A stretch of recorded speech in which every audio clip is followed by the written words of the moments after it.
नमस्कार दोस्तों, आज से हम श्रीमद् भगवत गीता के कर्म योग नामक तृतीय अध्याय का अध्ययन करेंगे।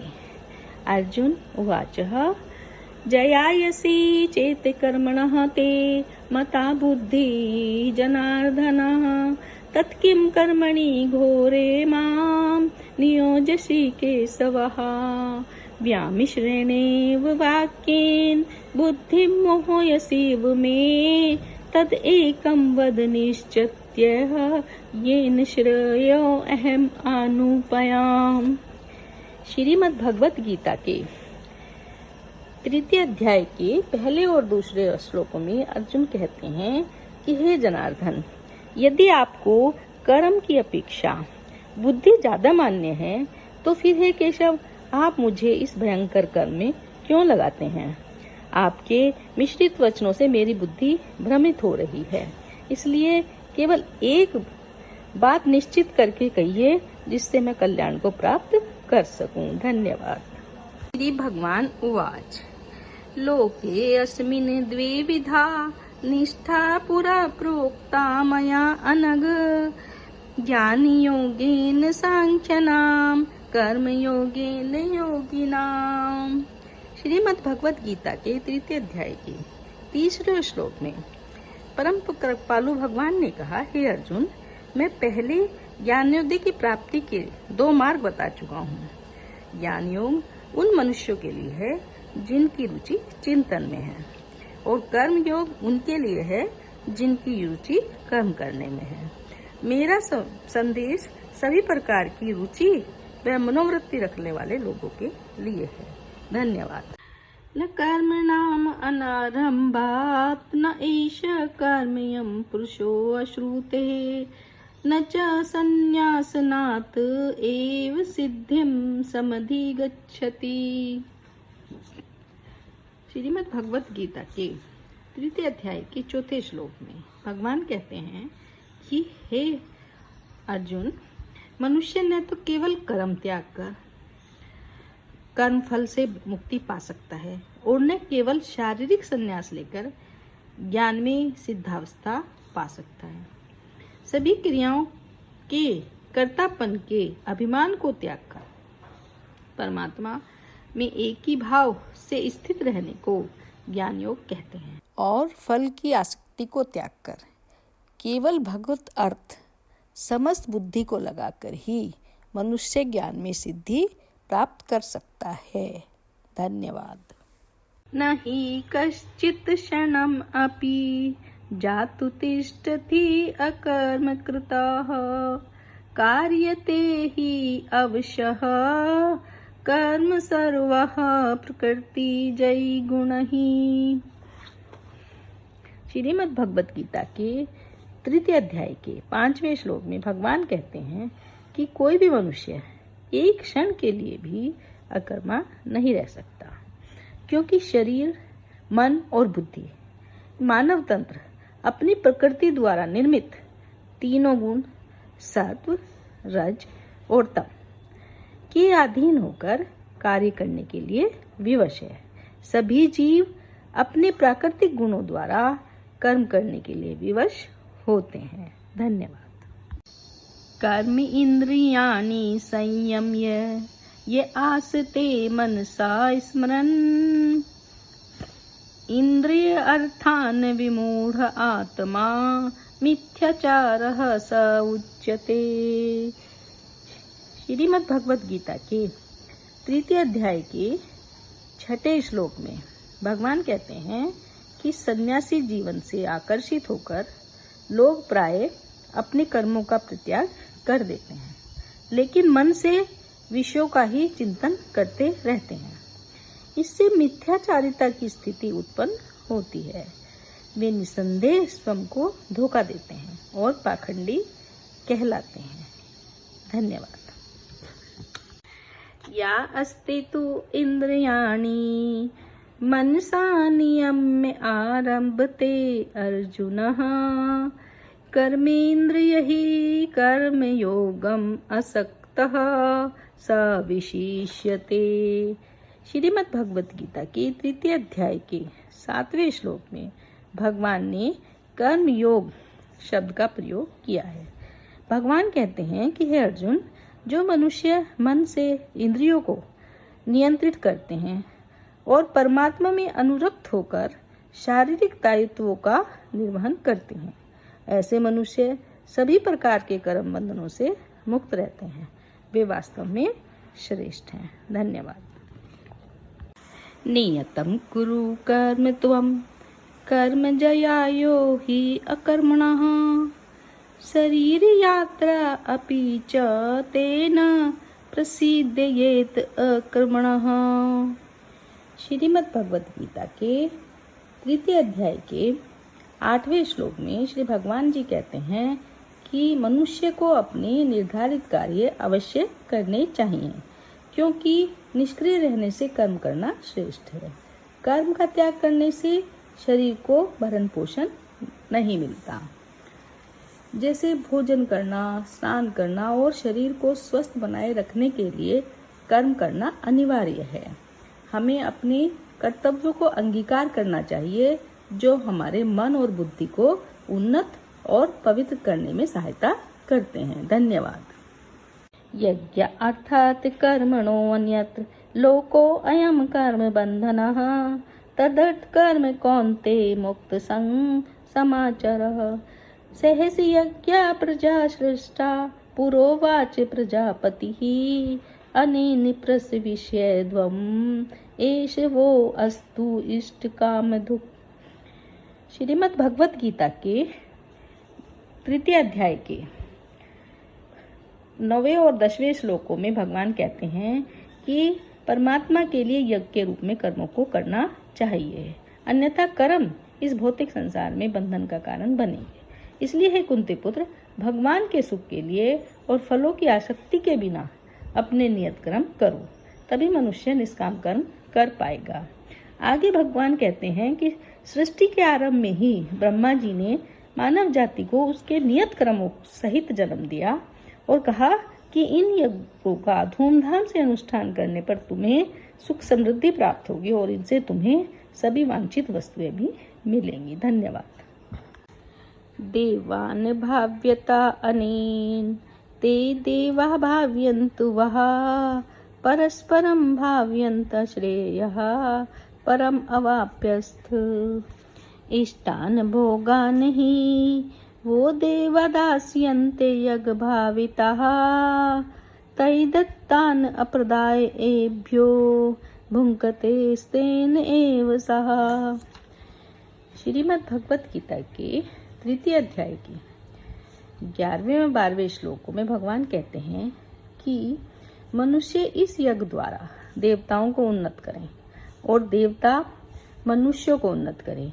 इस प्रकार निस्वार्थ भाव से एक दूसरे को उन्नत करते हुए सब लोग परम कल्याण को प्राप्त हो जाएंगे। आगे भगवान कहते हैं कि देवताओं द्वारा प्रदत्त इन सभी उपहारों के लिए हमें उनका आभारी होना चाहिए। तुम्हारे द्वारा संपन्न यज्ञों से प्रसन्न होकर देवता जीवन निर्वाह के लिए वांछित आवश्यक वस्तुएं प्रदान करेंगे, किंतु जो प्राप्त उपहारों को उनको अर्पित किए बिना भोगते हैं वे वास्तव में चोर हैं। धन्यवाद। यज्ञ शिष्ट असीनः संतमुच्यन्ते सर्वकिलीवसैः भुञ्जते ते त्वम् अघं पापा ये पचन्ति आत्मकारणात्। श्रीमद् भगवत गीता के 3 अध्याय के 13वें श्लोक में भगवान कहते हैं कि आध्यात्मिक मनोवृत्ति वाले जो भक्त पहले मुझे अर्पित करने के पश्चात भोजन ग्रहण करते हैं वे सभी प्रकार के पापों से मुक्त हो जाते हैं, किंतु जो अपनी इंद्रिय तृप्ति के लिए भोजन बनाते हैं वे वास्तव में पाप अर्जित करते हैं। इसलिए जो शरीर की तृप्ति के लिए भोजन बनाते हैं वे पाप में फंस जाते हैं, किंतु यज्ञ पाप फलों को निष्प्रभावी करते हैं। धन्यवाद।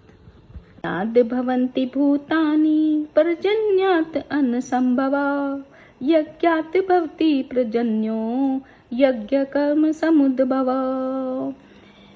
कर्म ब्रह्मोद्भवम् विद्धि ब्रह्म अक्षर समुद्भवम् तस्मात् सर्वगतं ब्रह्म नित्यम यज्ञे प्रतिष्ठितम। श्रीमद् भगवत गीता के 3 अध्याय के 14वें व 15वें श्लोकों में श्री भगवान ने सृष्टि के चक्र का वर्णन किया है। सभी लोग अन्न पर निर्भर हैं और अन्न वर्षा से उत्पन्न होता है। अन्न का सेवन करने से शरीर में रक्त संचारित होता है और जब मनुष्य यज्ञ कर्म करता है तथा इससे स्वर्ग के देवता संतुष्ट होते हैं, जो फिर पृथ्वी पर वर्षा करते हैं। इस प्रकार सृष्टि का चक्र निरंतर चलता रहता है। आगे श्री भगवान कहते हैं कि वेदों में सभी जीवों के कर्म निश्चित किए गए हैं और सभी वेद अर्थात ऋग्वेद, यजुर्वेद, सामवेद, अथर्ववेद पर ब्रह्म भगवान से ही प्रकट हुए हैं। इस प्रकार भगवान को यज्ञ के रूप में अर्पित किए गए कर्तव्य वास्तव में भगवत स्वरूप हो जाते हैं। धन्यवाद। एवं परिवर्तितं चक्रम न अनुवर्तयति इहि यः अग आयु इंद्रिय आरामो मोघम पार्थ स जीवति। श्रीमद् भगवत गीता के 3 अध्याय के 16वें श्लोक में भगवान कहते हैं कि हे पार्थ, जो लोग अपने लिए निर्धारित यज्ञ कर्म नहीं करते वे अपनी इंद्रियों के दास बन जाते हैं और वे पाप को ही अर्जित करते हैं। केवल इंद्रियों की तृप्ति के लिए ही जीते हैं अर्थात व्यर्थ ही जीते हैं। किंतु जो व्यक्ति दैवीय नियमों का पालन करते हैं उनका अंतःकरण शुद्ध हो जाता है और सभी प्रकार के मानसिक विचारों से मुक्त रहते हैं। धन्यवाद। य तु आत्मरतिये विषयात् आत्मतृप्तः च मानवः आत्मन्येव च संतुष्टः तस्य कार्यं न विद्यते। श्रीमद् भगवत गीता के 3 अध्याय के 17वें श्लोक में श्री भगवान कहते हैं कि जो मानव आत्मा आनंद में ही स्थित रहते हैं तथा प्रबुद्ध और पूर्णतया आत्म संतुष्ट रहते हैं, उनके लिए कोई नियत कर्म नहीं होता। भगवान कहते हैं भगवत प्राप्ति हो जाने पर मनुष्य भगवान में लीन हो जाता है। ऐसी पुण्य आत्माओं के लिए वैदिक कर्तव्यों के पालन की कोई बाध्यता नहीं होती। धन्यवाद। न तस्य कृतेन आर्थो न अकृतेन इहि कश्चन न चास्य सर्वभूतेषु कश्चित् अर्थ व्यपाश्रय तस्मात् असक्तः सततं कार्यं कर्म समाचर असक्तो हि आचरन् कर्म परम आपनोति पुरुषः। श्रीमद् भगवत गीता के 3 अध्याय के 18वें और 19वें श्लोकों में भगवान कहते हैं कि ऐसी आत्माओं को अपने कर्तव्य का पालन करने या ना करने पर कुछ खोना या पाना नहीं होता और न ही उन्हें अपनी निजी आवश्यकताओं की पूर्ति के लिए अन्य जीवों पर निर्भर रहने की आवश्यकता होती है। ये आत्मलीन आत्मा की अलौकिक अवस्था में स्थित रहते हैं। आगे भगवान कहते हैं कि आसक्ति को त्याग कर अपने कार्य अपने कर्म को कर्तव्य समझकर फल की आसक्ति के बिना निरंतर कर्म करने से ही किसी को परमात्मा की प्राप्ति होती है। श्री कृष्ण अर्जुन को कर्मयोगी बनने की संस्तुति करते हैं। धन्यवाद।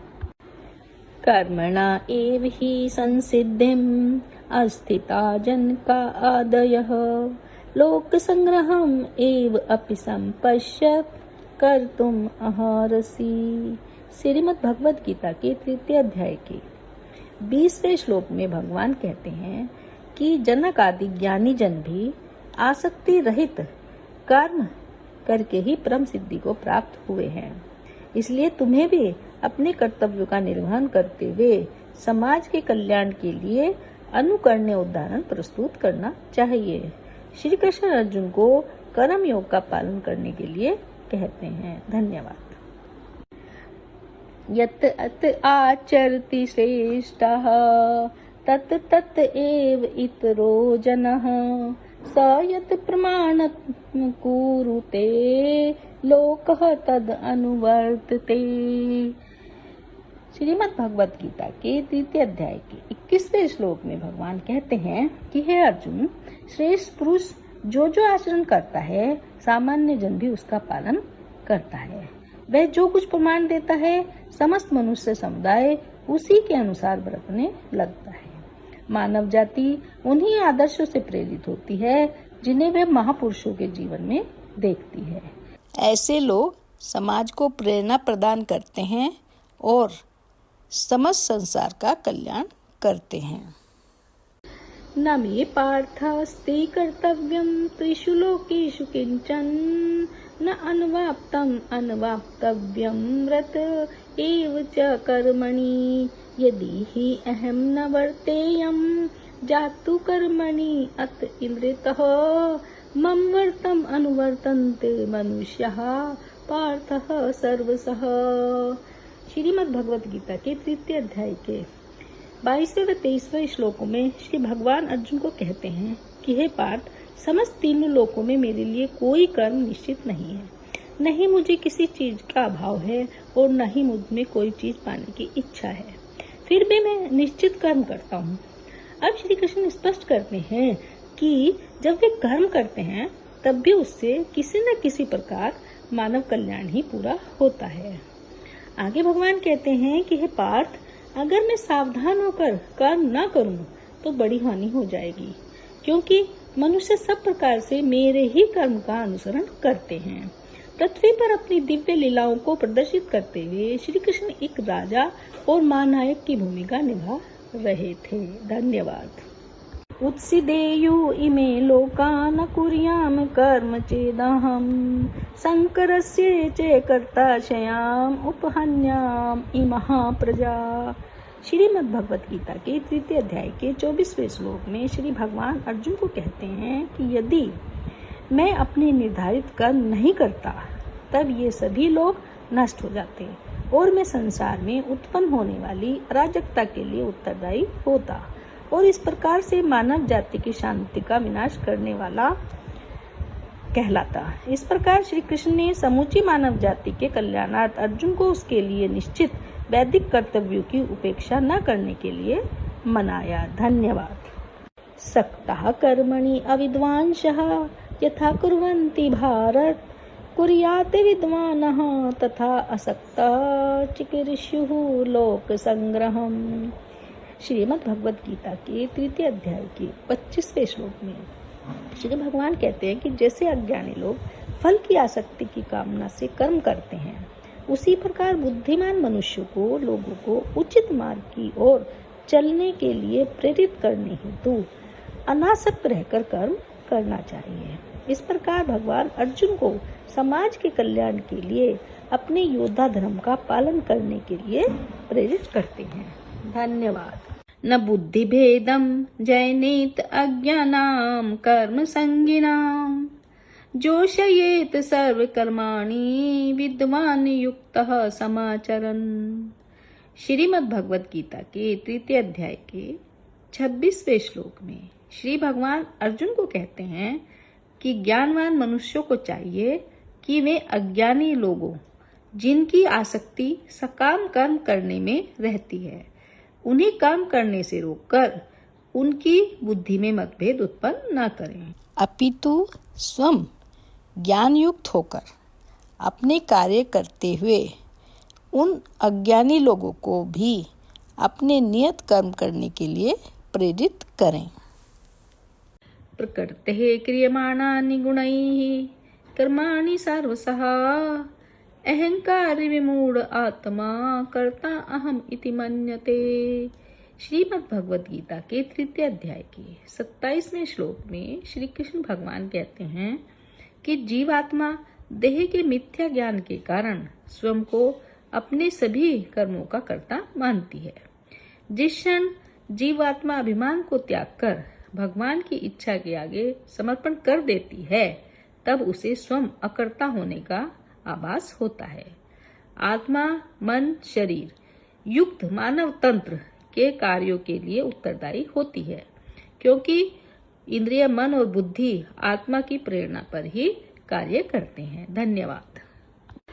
तत्वित तो महाभावो गुण कर्म विभागयो गुणः गुणेषु वर्तन्ते इति मत्वा न संजते। प्रकृतेः गुण समूढ़ा संजन्ते गुण कर्मसु युक्तान अकृत्सन्वितो मंदान कृत्सन्वित न विचालियेत। श्रीमद् भगवत गीता के तृतीय अध्याय के 28वें व 29वें श्लोक में श्री भगवान कहते हैं कि हे महाबाहु अर्जुन, जो लोग ज्ञानी हैं वह आत्मा की पहचान गुणों और कर्मों से भिन्न करते हैं। वे समझते हैं कि इंद्रिय मन आदि के रूप में केवल गुण है, इसलिए वह ज्ञानी पुरुष इसमें नहीं फंसते। और जो मनुष्य प्रकृति के गुणों के प्रभाव से मोहित होकर फल प्राप्ति की कामना से कर्म करते हैं वे अल्पज्ञानी होते हैं। ज्ञानी पुरुषों को ऐसे अज्ञानी लोगों को विचलित नहीं करना चाहिए क्योंकि उनका ज्ञान अल्प होता है। धन्यवाद। मयि सर्वाणि कर्माणि सन्न्यस्य अध्यात्म चेतसा निराशी निर्ममो भूत्वा युद्धस्व विगतज्वरः ये मे मतम् इदं नित्यम् अनुतिष्ठन्ति मानवः श्रद्धा अवनतो अनसूयन्तो मुञ्च्यन्ते ते अपि कर्मभिः। श्रीमद् भगवत गीता के तृतीय अध्याय के 30वें व 31वें श्लोकों में भगवान कहते हैं कि हे अर्जुन, अपने समस्त कर्मों को मुझे अर्पण कर दो। परमात्मा के रूप में मेरा ध्यान करते हुए कामना और स्वार्थ को छोड़ दो। हे अर्जुन, अपने मानसिक दुखों को त्याग कर युद्ध करो। जो मनुष्य परम श्रद्धा के साथ मेरे उपदेशों का पालन करते हैं वे सदा दृष्टि दोष से मुक्त रहते हैं और संपूर्ण कर्मों के बंधन से छूट जाते हैं। धन्यवाद। ये तु एतत् अभ्यसूयन्तो न अनुतिष्ठन्ति मे मतम् सर्वज्ञान विमूढान् तान् विद्धि नष्टान् अचेतसः सदृशं चेष्टते स्वस्यः प्रकृतेर्ज्ञानवान् अपि प्रकृतिं यान्ति भूतानि निग्रह किं करिष्यति। श्रीमद् भगवत गीता के तृतीय अध्याय के 32वें व 33वें श्लोकों में श्री भगवान कहते हैं कि जो लोग मेरे उपदेशों में दोष ढूंढते हैं वे लोग ज्ञान से वंचित और विवेकहीन होते हैं। मेरे उपदेशों की उपेक्षा करने से वे अपने विनाश का कारण बनते हैं। बुद्धिमान लोग भी अपनी प्रकृति के अनुसार कार्य करते हैं क्योंकि सभी जीव अपनी स्वाभाविक प्रवृत्ति से प्रेरित होते हैं। भगवान कहते हैं कि हे अर्जुन, तुम क्षत्रिय हो, तुम्हारा क्षत्रिय धर्म तुमसे युद्ध की अपेक्षा करता है, अतः हट करने से कुछ नहीं होगा। धन्यवाद। इंद्रस्य अर्थे रागद्वेषौ व्यवस्थितौ तयोर्वशम् आगच्छेत् तौ हि अस्य परिपन्थनौ श्रेयान् स्वधर्मो विगुणः परधर्मात् स्व अनुतिष्ठात् स्वधर्मे निधनं श्रेय परधर्मो भयावह। श्रीमद् भगवत गीता के तृतीय अध्याय के 34वें व 35वें श्लोकों में भगवान कहते हैं कि हे अर्जुन, इन इंद्रियों का उनके विषयों से स्वाभाविक राग द्वेष होता है, किंतु मनुष्यों को इनके वशीभूत नहीं होना चाहिए क्योंकि वे आत्म कल्याण के मार्ग में बाधक हैं। जब आप अपने धर्म का अच्छे से आचरण करते हैं तो हमारा धर्म उत्तम है। अपने धर्म का निष्ठा पूर्वक पालन करते हुए अपने प्राणों का बलिदान देना भी कल्याणकारी है और दूसरों का धर्म भय देने वाला है। अर्थात भगवान अर्जुन को कह रहे हैं कि तुम्हारा धर्म युद्ध करना है। धन्यवाद। अत्केन प्रयुक्तोऽयं पापं चरति पुरुषः अनिच्छन्नम् अपि वासने बलाद् इव नियोजितः काम एष क्रोधः एष रजोगुण समुद्भवः महाशनो महापापं विद्धि एनम् इहि वैरणम्। श्रीमद् भगवद गीता के तृतीय अध्याय के 36वें और 37वें श्लोकों में अर्जुन कहते हैं कि हे वासनीय, इच्छा न होते हुए भी मनुष्य पाप जन्य कर्मों में क्यों प्रवृत्त होता है। हमारी आत्मा जानती है कि ये पाप जन्य कर्म है, फिर भी हम ऐसे कार्य करते हैं जैसे कोई शक्ति हमें बलपूर्वक ऐसा कार्य करने के लिए विवश करती है। श्री कृष्ण कहते हैं कि काम वासना जो रजोगुण के संपर्क में आने से उत्पन्न होती है और बाद में क्रोध का रूप धारण कर लेती है। यही संसार में पाप के रूप में सर्वभक्षी शत्रु है। इस प्रकार श्री कृष्ण ने वासना व कामनाओं को सभी बुराइयों की जड़ बताया है। धन्यवाद। धूमेनः आव्यते वह्निना यथा आदर्शो मलिनं च यथा उल्बेन आवृता गर्भ तथा तेन इदम् आवृतम् ज्ञानम् एतेन ज्ञानिनो नित्यवैरिणा कामरूपेण कौन्तेय दुष्पूरेण अनलेन चा। श्रीमद् भगवत गीता के तृतीय अध्याय के 38वें और 39वें श्लोकों में श्री भगवान कहते हैं कि हे अर्जुन, यह अग्नि जो कि प्रकाश का स्रोत है, धुएं से ढकी रहती है। दर्पण जो कि वास्तविक रूप में परावर्तक होता है, धूल से ढक जाता है। और भ्रूण गर्भाशय में अप्रकट रहता है। इस प्रकार की वासना युक्त कामनाएं हमारा विवेक शक्ति पर आवरण डालने के लिए उत्तरदायी होती हैं। आगे भगवान कहते हैं कि हे कुंती, काम वासनाएं बुद्धिमान पुरुष के विवेक पर भी विजय पा लेती हैं और इनकी तुष्टि के लिए इन्हें लुभाती हैं। कामना रूपी अग्नि को शमन करने का जितना भी प्रयास किया जाए वह उतनी ही और अधिक भीषणता से भड़कती हैं। धन्यवाद। इंद्रियाणि मनोबुद्धि अस्य अधिष्ठानम् उच्यते एतैः विमोहयति एष ज्ञानम् आवृत्य देहिनम् तस्मात् वयम् इन्द्राणि आदौ नियम्य भरत ऋषभ पापमानं प्रजह्येनं ज्ञान विज्ञान नाशनम्। श्रीमद् भगवत गीता के तृतीय अध्याय के 40वें और 41वें श्लोकों में भगवान कहते हैं कि इंद्रियां, मन और बुद्धि वह स्थान है जहाँ से काम वासना जीवात्मा पर अधिपत्य बनाने की कोशिश करती है। काम वासना के प्रभाव से इंद्रियां भोगों की कामना करती हैं और इंद्रियां मन को सम्मोहित करती हैं। इस प्रकार इंद्रिय, मन और बुद्धि के कारण मनुष्य का ज्ञान आच्छादित हो जाता है। यहाँ श्री कृष्ण कहते हैं कि शुरू से ही इंद्रियों को वश में करके काम रूपी शत्रुओं का वध कर डालो। काम वासना अनेक बुराइयों का भंडार है, इसलिए हे भरतवंशियों में श्रेष्ठ, ये कामनाएं ही पाप कर्म का मूर्त रूप हैं तथा ज्ञान और आत्मबोध का विनाशक हैं। धन्यवाद। इंद्रियाणि पराणि आहु इंद्रेभ्यः परं मनः मनः तु परा बुद्धयो बुद्धे परः तु सः एवं बुद्धे परं बुद्धवा संस्तभ्य आत्मानं आत्मनि जहि शत्रु महाबाहो काम रूपम दुरासदम।